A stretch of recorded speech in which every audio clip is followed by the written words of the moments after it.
Hey guys, this is the WalterFootball.com After Dark show for May 23rd, 2023. So it's Monday, so that means it's Mock Draft Monday, and I'm going to review my new 2024 NFL Mock Draft that I just posted on the site, WalterFootball.com. So I'm going to get into that, and then after the mock draft, I'm going to open up some Reignmakers packs just to do it on stream, just for fun. I got an NFL rookie rare pack, so hopefully we get like a Bijan Robinson or Jahmyr Gibbs. And then I have some golf ones, so you guys can cut out if you really want to when I open the golf ones. But I have 3 elite golf packs, which could contain good stuff theoretically. So hopefully that's the case. But yeah, let's get to the 2024 NFL mock draft. If you guys have any comments or questions, just post them. I'll get to them after the mock draft. Doesn't have to be related to the mock draft. And please hit like, subscribe, comment below, share this video, visit the link in the description for the merch store. All that would be awesome to help the show out. All right, so Arizona has the number 1 pick. This is their natural pick, not Houston's. Taking Caleb Williams. I talked about this last week when I first made the change. I think they go for Caleb Williams if they have the number 1 pick. I think Kyler Murray hasn't been able to stay healthy a full season. There's been concerns with him regarding his like film study habits and stuff like that, his dedication to the game, and he has a terrible contract. So I think the Cardinals would just cut ties with Murray or try to. I think they'll try to trade him. I don't think they're going to find any suitors. They might have to like pay a team to take on his contract, but I think it would be best for them to just move on at this point. And Caleb Williams is an elite prospect at quarterback, so I think it's a no-brainer. It may seem like counterintuitive to some people who are like, oh, they have Kyler Murray, but I think if you think about it, it makes more sense. Number 2, Tampa Bay taking Drake May. I don't have to explain this one, really. I mean, Baker Mayfield, Kyle Trask, they're not going to get the job done. Number 3, Chicago Bears take Jared Verse, the first defensive prospect in this class. The Bears lost Khalil Mack and Robert Quinn in recent offseasons, so I think they would be pretty interested in an elite pass rusher. Number 4, Arizona. This is Houston's pick, taking Marvin Harrison Jr. Sounds like DeAndre Hopkins is going to be traded at some point in the near future. So they're going to be left with Marquise Brown and Rondale Moore and Greg Dortch, I guess. Marquise Brown, you can argue is the number 1 receiver, but Marvin Harrison Jr. definitely projects as the number 1 receiver. I think Brown would be better as the number 2. So I think Arizona would definitely take Marvin Harrison Jr. if they could. Number 5, Brock Bowers to the Colts. An elite prospect, the tight end. Usually tight end prospects fall. They go later than people think, but not the elite ones like this. Brock Bowers is he's probably going to be the next like great tight end in the NFL. And he's such an unbelievable athlete. Like what he does, just I think the Colts would love that for Anthony Richardson. Number 6, Olu Fashanu to the Patriots. The Patriots have severe offensive line injuries, so I think they would be interested in the top tackle in this class. So 7, here we have our first change. We have Rook Orororo. I love that name.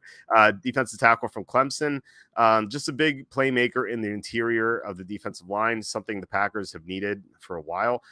They've struggled against the run a lot. They need more pass rush. I know they drafted Lucas Van Ness on the edge, but they really need a stout defensive tackle or defensive lineman to really help them shore up defensively. Number 8, CJ Latham to the Titans. So the Titans drafted Peter Skoronski to play guard, you assume, and then they need a left tackle for the future. So that's where CJ Latham comes in. Number 9, the Bears. I can't remember if this is the Panthers pick or the Bears pick, but either way, the Bears have 2 top 10 picks in this mock draft. And so they drafted Jared Verse earlier. Now they take another front 7 player. They go Michael Hall Jr. Because the Bears have lost, as I drop my microphone, the Bears have lost several defensive linemen recently, like Akeem Hicks, Eddie Goldman. They really need to replenish defensive line. So Michael Hall can definitely do that. Number 10, Dallas Turner to the Saints. The Saints really wanted Myles Murphy. They really need help with their pass rush, which was in the bottom 10 of pressure rate last year. Cameron Jordan is going to be a year older, and you have Marcus Davenport is going to be, he's out of the team already. So the Saints need another pass rusher. So I think they'd be interested in someone like Dallas Turner. Number 11, Quinn Ewers, the Redskins. I would love to see Sling and Sammy Howell succeed, and I think he can. But if the Redskins are drafting number 11 overall, they might be interested in a quarterback. Number 12, the Rams taking Joe Alt. So this is a change. So I was debating between a receiver and a tackle. I think the Rams have to go tackle. Like their offensive line situation is so bad. Their left tackle Joe Noteboom was like a human's turnstile against Von Miller in the opener, and then we saw what happened with the Rams offensive line the rest of the year. They just couldn't protect Matthew Stafford. So I think they definitely consider a tackle here. The Raiders also want a tackle. They're taking Jack Nelson, number 13 overall. They wanted Paris Johnson at number 7 in the 2023 NFL draft, and they just couldn't get him. And so I guess they go with another Big Ten tackle here. Number 14, Xavier Worthy, receiver from Texas. Very likely receiver. He's very shifty. I think he might end up being the number 2 receiver in the class. Obviously, he's still so early, but Houston's receiving core is so bad. Their number 1 receiver is either Robert Woods or Tank Dell. Like it's pretty bleak for them. They have a good tight end in Dalton Schultz, but they really need help on the outside. And I think they'd be thrilled if they can get a receiver here. Number 15, JT Tuimoloau, defensive end from Ohio State. I think the Giants need help with the pass rush. They have to rely on blitzing a lot, which I guess they like to do under the defense coordinator. But I think it would be better if they blitz a little bit less, and that would help. This pick would definitely help that. Number 16, you have Mason Smith to the Ravens. So I talked about this last week where the Ravens lost Calais Campbell.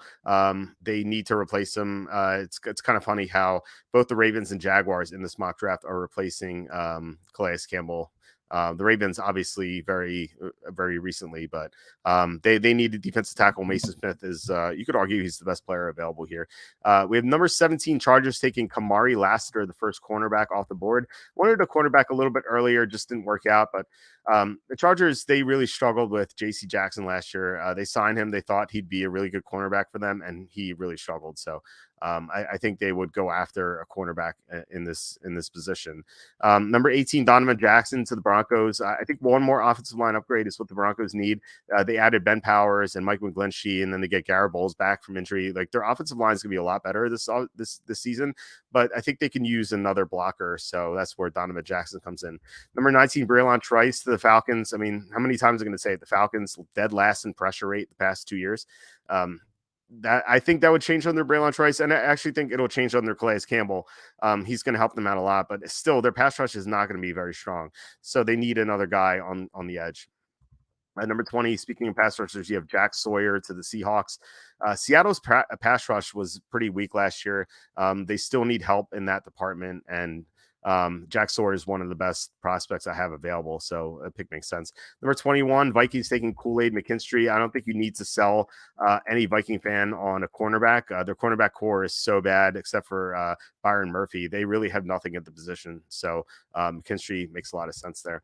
Number 22, I was talking about how the Jaguars are replacing Calais Campbell. Here we go. T'Vondre Sweat, a nose tackle from Texas. Jaguars need help in the interior defensive line.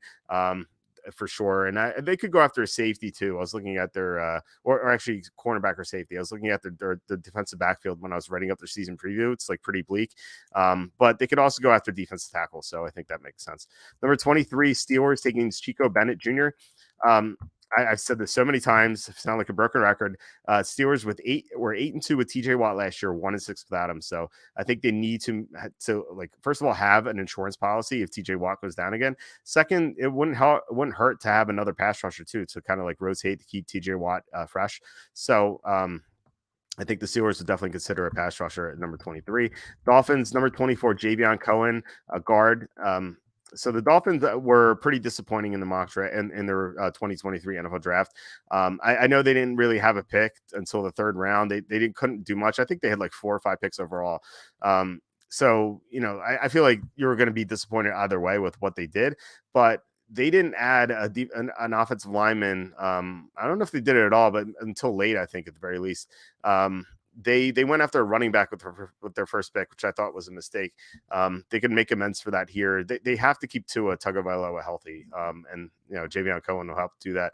Number 25, Cowboys taking Johnny Wilson. So the Cowboys traded for Brandon Cooks, but he's a veteran at this point. He's not a long-term answer, and the Cowboys really want a number 2 receiver. They wanted Treylon Burks a couple years ago, couldn't get him. All the receivers were off the board in this draft, so I think that Johnny Wilson is definitely in play for Dallas's pick. Number 26, you have the 49ers taking Terrion Arnold. The Niners seemingly always have cornerback issues unless like Jason Verrett is great and healthy, which is so rare. He's not even on the team anymore. But it felt like that was the last time the Niners has had a cornerback when Verrett was playing healthy for them. But like right now, the cornerbacks are, I feel like they're the weakest link of that roster, so they can really help replenish that or upgrade that position here with this pick. Number 27, Jatavian Sanders, tight end for the Jets. I'm sure Aaron Rodgers would love this. I'm not sure if he's even going to be on the team at this point during the 2024 NFL draft, but if he is, he's had success with another Texas tight end before, so I think that he would like this pick a lot. And the Jets have like some mediocre tight ends. You have like Tyler, you have Conklin, you have I forget who else they have, Uzama. Like these guys are not that good, and I think they could really get better in that department. Number 28, Chiefs taking Leonard Taylor, defensive tackle. Andy Reid's never going to turn away from an offensive or defensive lineman, and they could use another player next to Chris Jones. Number 29, Lions taking Max Melton, cornerback. They really wanted Devon Witherspoon, number 6. The Seahawks took him unexpectedly, so the Lions traded out of number 6. So I think that they would definitely be interested in a cornerback in this class. There are a couple good ones. I think Max Melton is the 4th one we talked about already. So yeah, I mean, taking the 4th cornerback, number 29, sounds pretty good. Number 30, you have Emeka Egbuka, receiver from Ohio State, to the Bills. The Bills want a number 2 receiver. They couldn't get one in this past draft. And so I think they would be interested in someone like Egbuka at number 30. Number 31, Eagles taking Malachi Moore. He can play cornerback. He can play safety. He reminds me, at least his versatility of Chauncey Gardner-Johnson. And so, the Eagles lost him this offseason, so I think they'd like someone like him. And then number 32, Zion Nelson to the Bengals. There's been some rumors that Jonah Williams might be traded. He's asked for a trade, hopefully for the Bengals Super Bowl outlook, that they don't trade him this season and they trade him next spring, which I think could happen. And if they do, they're suddenly going to need a right tackle so they can replace him here. So that's what I have them doing. So we have a couple of comments. Mike says NFL Channel just said Kyler Murray lost 11 of his last 19 games he started. Yeah, remember Arizona was 7-0 to start the what was it? Was it the 2020 season or 2021? I can't remember which one it was. But yeah, they really have fallen off since then. They look great. I think both Jacob and I bet them to win the Super Bowl that year. I know I definitely did. I had them at like 50-1 or something. And it's when they were 7-0, I felt like the smartest person in the world. And then they had like a 4-game stretch. Like they had a game against Houston, and then 4 days later they had a game against Green Bay, where like during that stretch they lost Rodney Hudson to injury, they lost DeAndre Hopkins to injury, they Kyler Murray got hurt, and then someone else got hurt. JJ Watt got hurt. Like in that 4-day stretch, like all those guys went out.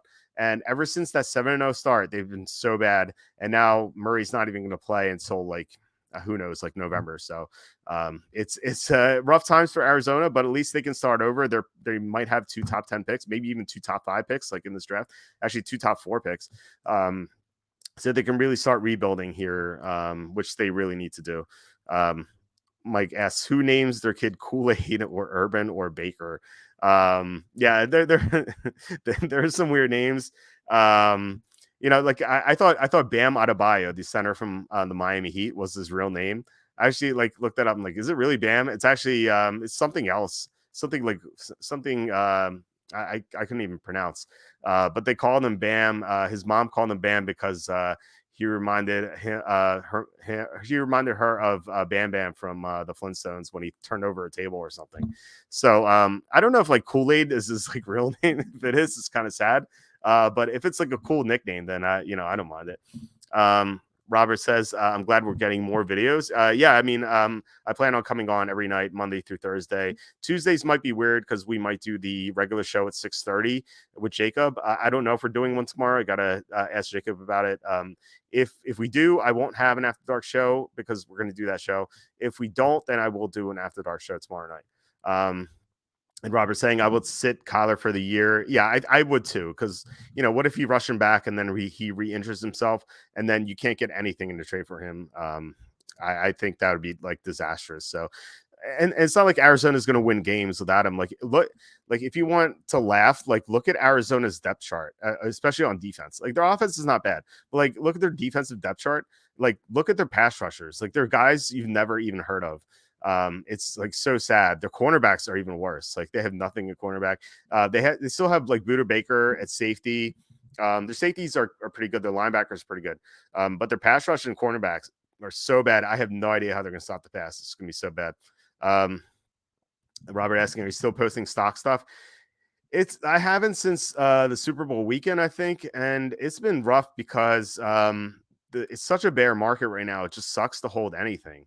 I've been doing day trades for the most part. Just try to like I belong to some discords where like people basically pump and dump stocks. And so like I try to buy low in those stocks and sell them high because I know that they're going to get some volume because people are pumping and dumping them.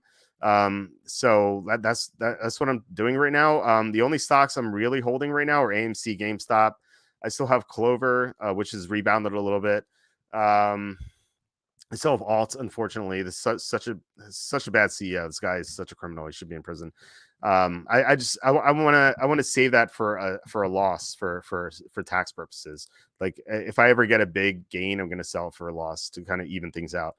BBIG still have, unfortunately. I don't know what they're doing. Like they have a good product. It's just they have no CEO apparently. I don't know what they're doing.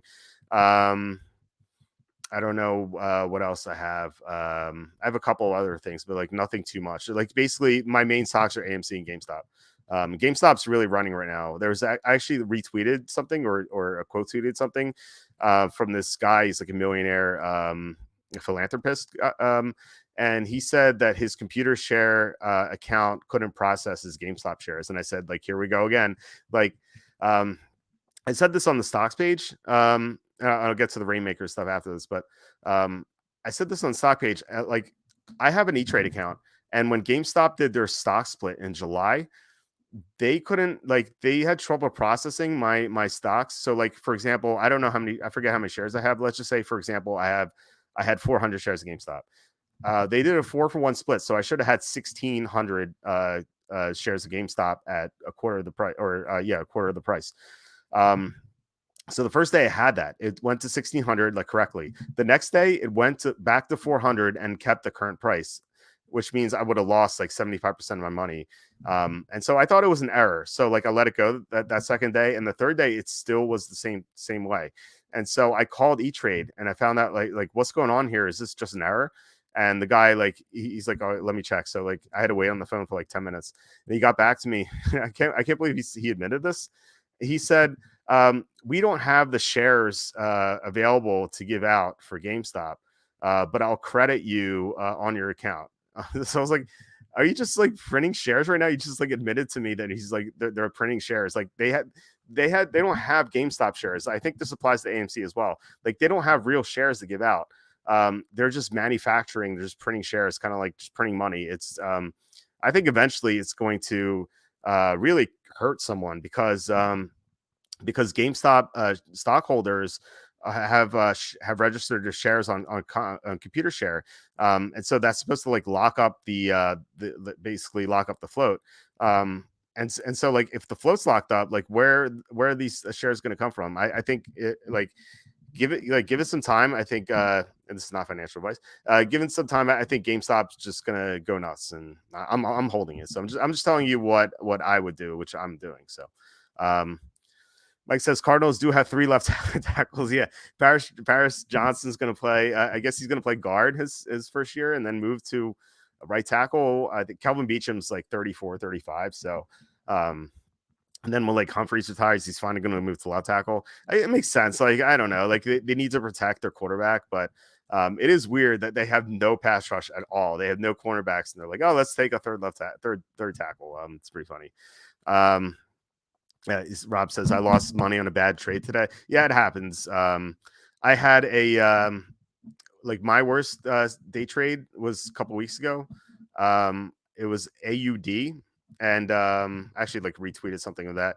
And I bought shares at like I think it was like 9 cents or something, and then they halted for news, like in the middle of the day, and I was like, okay, hopefully this is good. And then after hours, they said they're delisting from the New York Stock Exchange because they were not in compliance. So it opened the next day at like 4 cents. And like this is ridiculous. Like midday, I've never seen anything like that. You like, I wasn't even planning on holding it after hours. I was going to sell like at the end of the day, like if I take a small loss, sure.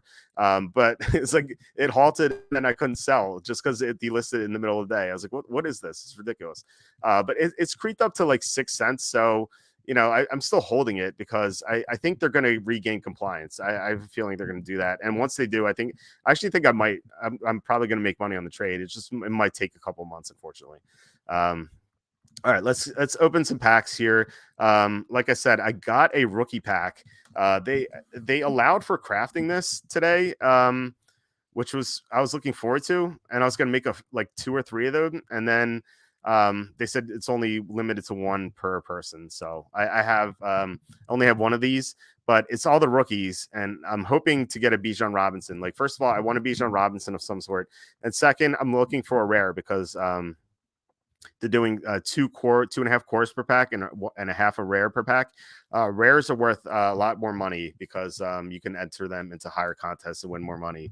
I think, like for example, like the Bijan Robinson core is like outside my head, it's like I think probably like $15, and like the rare is like 80. So it's like pretty substantial. So I'm gonna open this, and then I'm gonna open the golf packs just because I have to open them. Um, you can guys hear the music? It's like super academic. I don't think you guys can hear the sounds on my computer. Oh, nice. You got a rare. All right. Core number one is Jake Hayner. Nice. I don't even know where Jake Hayner is right now. Is he on the Browns? I'm gonna look him up real fast. As I misspell his name. Yeah, he's okay. He's on the Saints. Well, I'm not gonna be using that one. All right, next one. All right, Zay Flowers. That's not bad. So it's like an actual thing I can use. I'm sure they're gonna have like actual pictures here eventually. All right, so here's a big one. I want Bijan or Jameer Gibbs. And I guess that's it. All right. Hendon Hooker. Okay. Hendon Hooker is like, you know, he's probably not gonna play this year. It's gonna be a redshirt year. So I might sell this. You can use your cards in the future, but they're worth less because they're like I think it's like 10% of what it is. So like for example, if the elite contest is giving out 100,000 for first every week, then it's in the next year it's gonna be 10,000.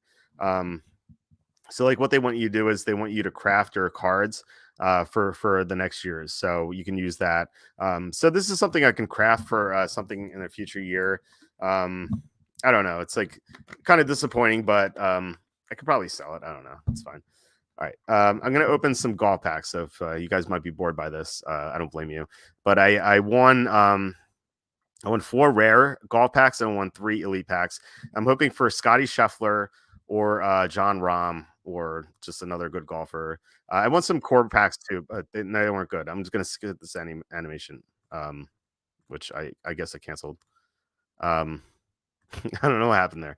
All right, let me I probably opened it and I just skipped it. Okay, it was Kevin Tway. Okay, I'll try not to screw up this time.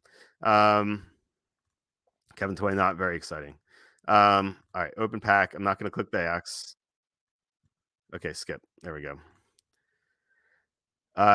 Aaron Baddeley. Okay. Oh, he's got long hair. That's all I know about him. Not good. We have 2 more rares. This is very exciting. I know. All right, open pack. All right, it wants Scheffler or Rahm. Paul Barjon. I have no idea who that is. Okay. Next one. That's our last rare. Hopefully we get something good. Actually, the elite ones are the ones I really care about. I think there are fewer bad golfers in those. Because I was looking at like what people open. You can actually look at what people open, and I don't recognize Paul Barjon. So this is David Lipsky. So all right. let's actually open up some good packs. So 3 elite ones. And so this is like could be serious money. Like if you open up a Scotty Scheffler, this is like yeah, I think he's going for like $900 right now. Like John Rahm is going for 700. Xander Schauffele is going for like 500. All right, number one is James Hahn. Okay, that sucks. Let's go to the next one. Hopefully we get something good. Otherwise, I'll cry myself to sleep tonight. All right, number two. So other ones are like Victor Hovland is, I think, it's like 500 as well. Sung J M's probably like 300. Colin Morikawa is 300. Let's go number two. Taylor Montgomery. He's not terrible. At least he's a rookie. So like rookies account as like each card counts toward your franchise score. And they have a franchise score. Like based on your franchise score, you get money back. So for a rookie's count as 2x. So like that's the only benefit here. And Montgomery's not bad, but kind of still disappointing. All right, last one. Hopefully Scheffler or Rahm. We love a Scheffler. He's the most expensive guy. He finished second in the PGA Championship this past weekend. Actually, I ended up betting Brooks Koepka, who won, because this guy I follow on Twitter, the 4-time Million Maker winner, Cam. I forget his actual Twitter handle name, but he fought like if you looked at my retweets, he like I posted something that he did, and he said he was betting Brooks Koepka at 10-1. He said this after day 2, and so I jumped on that. I actually found 11-1 at bet MGM. All right, number 3. Roger Sloan, how disappointing. Okay, that sucks. So I will be crying myself to sleep tonight. Just sucks to get crappy cards, but it was fun nonetheless. Okay, Robert says NC doesn't allow online sports betting. Everyone trying with a VPN hasn't worked. Yeah, DraftKings is really tough with VPNs, which like I wasn't even trying to use a VPN. I always have a VPN on, and actually, I cross state lines to enter in my lineups, which they say is okay. I'm not admitting cheating or anything. They actually say that's okay, but I still have my VPN on, and they flagged me. And they're like, they contacted me. They're like, "Do you have a VPN?" I'm like, "Yeah." They're like, "Yeah, you should shut it off." Like they know when it's on, so they're really good with that. So it's really hard to dodge DraftKings with, with that stuff. I don't get it. Like I feel like every state should allow this. It's like 2023 already. Like, come on, let's get with the program. Just allow people to bet sports and lose money. Yeah, Zay, yeah, I was pretty happy about that. I have him as my number 1 in the draft, but wish my Ravens drafted Joey Porter Jr. I can understand that. Still, like Lamar Jackson needed help at receiver, so I still think it was a good pick though. But I could definitely get behind drafting Joey Porter Jr. instead, and like especially given that he went to the Steelers, which is obviously a rival, so you don't want to see your rival getting good players. All right, so that's it for today. Like I said, we're going to be on tomorrow, either at 6:30 for the regular show with Jacob, or around this time for the After Dark show. Not sure what we're going to talk about, so I'm probably going to contact Jacob and first of all talk about what we're going to do tomorrow, and second, cry about my crappy cards that I just pulled. So thanks for everyone for watching and commenting. Really appreciate it. Again, please hit like, subscribe, comment below, share this video. Like all that would really help us out if you want to help support the show. But yeah, I will talk to you guys